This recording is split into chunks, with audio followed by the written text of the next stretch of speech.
कल्पना कीजिए, एक ऐसा स्थान जहां समय रुक जाता है, जहां अतीत, वर्तमान और भविष्य एक साथ मौजूद हो, जहां प्रवेश करने वाला कभी वैसा नहीं लौटता जैसा वो गया था। नासा इसे कहता है ब्लैक होल। लेकिन क्या आपको पता है, हमारे ऋषि मुनियों ने हजारों साल पहले बिना किसी टेलीस्कोप के इसकी पहचान कर ली थी। और क्या यह भी संभव है कि शिवलिंग सिर्फ एक धार्मिक प्रतीक नहीं, बल्कि एक कॉस्मिक पोर्टल हो? भारत, एक ऐसी भूमि जहां विज्ञान और अध्यात्म अलग नहीं, बल्कि एक ही सिक्के के दो पहलू है। हमारे वेद, पुराण और उपनिषद सिर्फ पूजा पाठ के ग्रंथ नहीं, बल्कि गहरे कॉस्मिक मैनुअल है। शिवलिंग एक अंडाकार संरचना, बिना सिर और बिना अंत के। कोई शुरुआत नहीं, कोई अंत नहीं।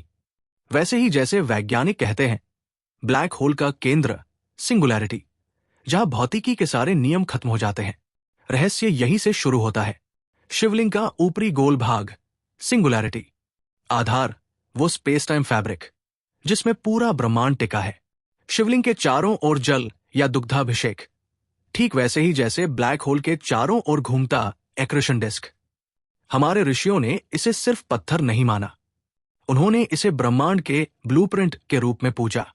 लेकिन सवाल यह है, अगर शिवलिंग सचमुच एक कॉस्मिक पोर्टल है, तो हम इसे देख क्यों नहीं पाते? क्या यह सिर्फ प्रतीक है, या इसमें सचमुच कोई गुप्त शक्ति है? नासा के डेटा में पाया गया, ब्लैक होल के पास टाइम डायलेशन होता है। वहां एक घंटा धरती के हजारों सालों के बराबर हो सकता है। अब महाभारत में सुनिए, अर्जुन जब शिव से पाशुपतास्त्र लेने गए तो कहते हैं, मैंने कुछ पल ध्यान लगाया और जब लौट कर आया तो संसार में वर्षों बीत चुके थे। क्या यह ब्लैक होल जैसा टाइम वॉर्प नहीं? दूसरा, विज्ञान कहता है ब्लैक होल ब्रह्मांड की सारी जानकारी अपने भीतर खींच लेता है। शिवलिंग, जिसे ध्यान और मंत्र के जरिए एक्सेस किया जा सकता है, क्या यह हमारी चेतना को भी किसी उच्च आयाम से जोड़ सकता है? तमिलनाडु के चिदम्बरम मंदिर में एक अद्भुत रहस्य छुपा है। वहां शिव को आकाश तत्व के रूप में पूजा जाता है। कहा जाता है यहां के गर्भगृह में कुछ नहीं है, सिर्फ खाली स्थान। विज्ञान कहता है ब्लैक होल के केंद्र में भी कुछ नहीं है, सिर्फ अज्ञात ऊर्जा। और फिर आता है कैलाश पर्वत का रहस्य, जहां हजारों यात्री कहते हैं समय का एहसास बदल जाता है। घंटों का सफर कुछ पलों में बीत जाता है। क्या कैलाश एक नेचुरल कॉस्मिक गेटवे है? अगर हम इन सबको जोड़े तो शिवलिंग, ब्लैक होल और पोर्टल का सिद्धांत सिर्फ कहानी नहीं लगता, बल्कि एक एंशिएंट साइंस का हिस्सा। अगर आपको लगता है कि यह जानकारी सिर्फ कल्पना है, तो बने रहिए, क्योंकि अगले कुछ मिनटों में आप ऐसा तथ्य सुनेंगे जो आपको अंदर तक हिला देगा। और हां, अगर अब तक यह वीडियो आपको रोचक लग रहा है तो इसे लाइक करें और अपने दोस्तों के साथ शेयर करें, ताकि ये ज्ञान और आगे बढ़ सके।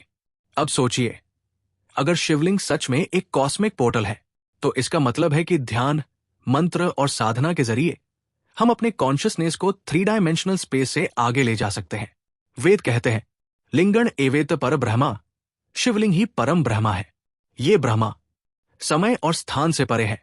और विज्ञान कहता है ब्लैक होल के पार समय और स्थान की परिभाषा ही बदल जाती है। तो हो सकता है शिवलिंग दरअसल एक क्वांटम डिवाइस है, जो हमारी आत्मा को ब्रह्मांड के स्रोत से जोड़ता है। ये वही स्रोत है जिसे विज्ञान सिंगुलैरिटी कहता है। और धर्म महादेव, ये समझना जरूरी है, विज्ञान और अध्यात्म दुश्मन नहीं, वे एक दूसरे के पूरक है। शिवलिंग को सिर्फ एक पत्थर मानना वैसा ही है जैसे ब्लैक होल को सिर्फ एक अंधेरा बिंदु समझना। दोनों के भीतर अनंत संभावनाएं और रहस्य छुपे हैं। और शायद असली यात्रा ब्लैक होल या पोर्टल खोजने की नहीं, बल्कि अपने भीतर उस शिव को खोजने की है, जो समय, स्थान और जन्म मृत्यु से परे है। अगर इस कहानी ने आपके भीतर सवाल जगाए हैं, तो उन्हें दबाइए मत। शिवलिंग को अगली बार देखें तो उसे सिर्फ पत्थर नहीं, बल्कि एक कॉस्मिक रहस्य समझें। कमेंट में बताइए, क्या आपको लगता है कि शिवलिंग सच में एक पोर्टल है?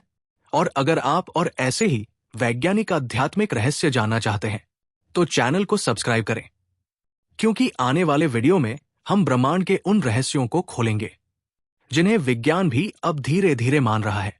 हर अज्ञात में शिव है,